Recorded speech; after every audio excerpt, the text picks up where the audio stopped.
สบายดีมื้อนี้จะมาเว้าเกี่ยวกับเทรนเนอร์กับ Facilitator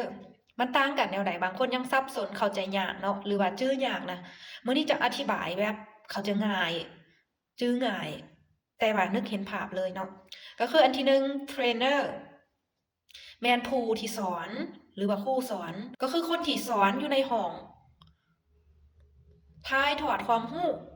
ให้ผู้ที่เรียนนำเนาะ เน้นจากการสอนจากผู้ที่สอนส่งต่อไปหาผู้ที่เรียนเป็นหลัก โดยการอธิบายหรือว่าบรรยายการสอนตามเนื้อหาที่เกี่ยมมา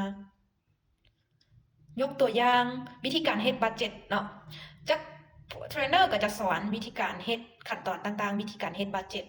ขั้นตอน1 2 3วิธีการเพื่อให้ผู้ที่เรียนได้เฮ็ดตามปฏิบัติตามแล้วก็ฝึกไปตามเนื้อหาตามหลักการตามวิธีการต่างๆอันนี้เป็นเทรนเนอร์เนาะ facilitator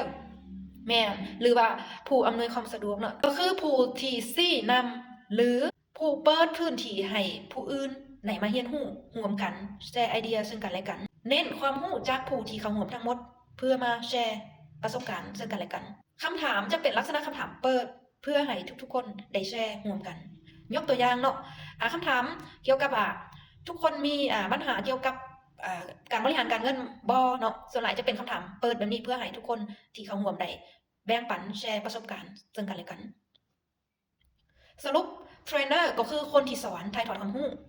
แล้วก็ facilitator ก็คือคนนำการเรียนรู้ร่วมกัน เจ้าเคยเจอแบบใดมาแล้วระหว่างเทรนเนอร์และ facilitator และเข้าใจแนวใดสามารถคอมเมนต์อยู่ใต้คอมเมนต์ได้เนาะเพื่อเรียนรู้ร่วมกันพบกันในคลิปต่อไปและหัวข้อต่อไปอันนี้ก็ฝากให้ทุกคนกดไลค์กดแชร์เพื่อติดตามคลิปและหัวข้อต่อไปบ๊ายบาย